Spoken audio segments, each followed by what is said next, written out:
Mga kapatid, ang imahin po na nasa ating harapan ngayon ay hindi isang replika o hindi isang pilgrim image, kung hindi ang mismong orihinal na imahin na nakaluklok sa altar mayor ng kaniyang dambana sa Maasin. Our Lady of the Assumption o Nuestra Señora de la Asunción, ang mahal na patrona na nasa Maasin, Southern Leyte po. Kung nakarating na po kayo sa Southern Leyte, nakarating na po kayo sa isa sa mga sulok ng Pilipinas. Hindi naman po kalayuan, pero mahirap pong puntahan. Ang pinipintuhong imahin na nasa ating piling ay sagrado o banal at makasaysayan. Between 150 to 200 years na ang kanyang edad. Sa ngalan ng ating Santo Papa Francisco, siya ay ginawaran ng isang canonical coronation taong 2022. Ito ang pinakamataas na pagkilala sa isang imahin sa ating simbahan. Ito ay nagpapatunay na ang debosyon na konektado sa imahin ng ating mahal na patrona ay una, nananatiling matatag sa mahabang panahon. Ikalawa, kahanga-hanga ang hatid na tulong sa pagpapalalim ng pananampalataya sa Diyos ng mga deboto. Ikatlo, siya ay tunay na naging takbuhan sa panahon ng pangangailangan at kaadya-adyang simbolo ng Kristiyanong pag-asa. Isama na din natin ang mga hindi na mabilang na mga answered prayers at mga milagro, malaki man o maliit.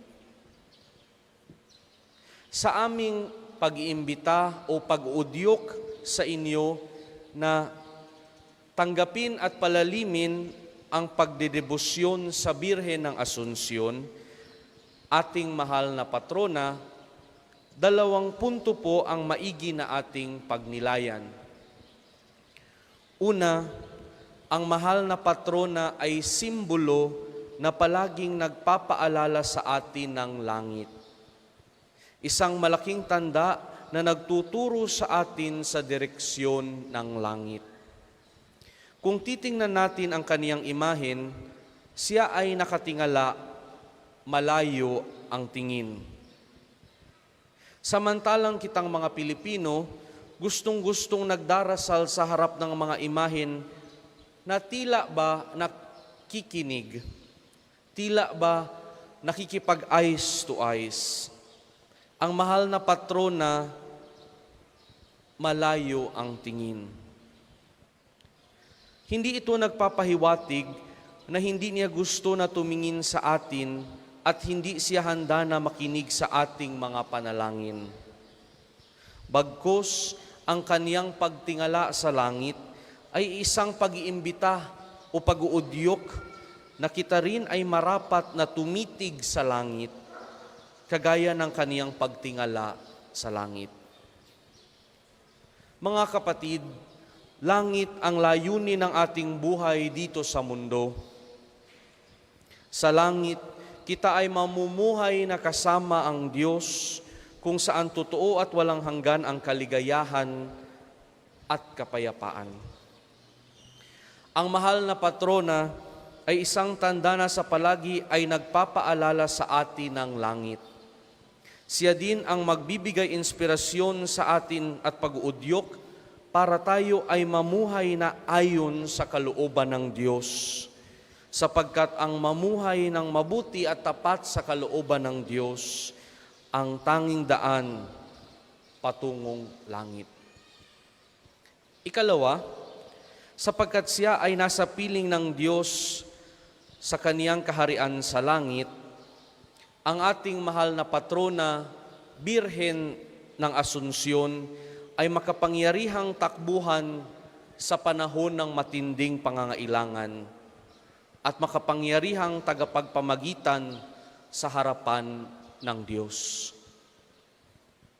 Sa katunayan, ang imahe ng mahal na patrona ay tinuturing na mapagmilagro. Sa kaniyang pamamagitan, ang Diyos ay patuloy na nagkakaloob sa mga panalangin ng mga deboto ng Birhen ng Asunsyon. Hindi mabilang ang mga bumibisita sa kaniyang dambana araw-araw para manalangin, humingi ng tulong at higit sa lahat, para magpasalamat sa mga answered prayers. Sa aming karanasan, sa pamamagitan ng mahal na patrona, ang lugar ng Maasin o ng Diocese ng Maasin ay nananatiling ligtas sa panahon ng mga kalamidad, gaya ng bagyong Yolanda na kumitil ng napakaraming buhay noong 2013 at ng lindol sa parehong taon na nakagiba ng maraming istruktura, lalong-lalo na ng mga matatandang simbahan sa Kabisayaan. Noong bagyong Odette, bagamat nagiba ang hindi mabilang na mga kabahayan at mga simbahan, kasama na ang dambana ng mahal na patrona, milagrosong ilan lamang ang naitala na casualties. My dear brothers and sisters, our gospel today beautifully refers to the Blessed Virgin Mary. As the woman in the gospel exclaimed, "Mapalad ang babaeng nagdala sa inyo sa kaniyang sinapupunan at nagpasuso sa inyo." Our Lord in the same gospel stresses the perfection of the blessedness of the Blessed Virgin Mary lies in her willingness, in her readiness to always do and listen, obey to the will of God. In baptism, we are called adopted sons of God, brothers and sisters of Jesus. And because of that, we are blessed. But the perfection of our blessedness, ang ating pagiging mapalad, is also the same with that of the Blessed Virgin Mary.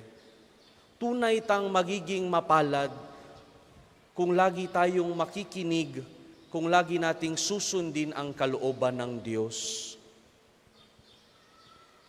Lagi po nating tatandaan, mapalad ang sumusunod sa salitang buhat sa Diyos at namumuhay ng angkop. Amen.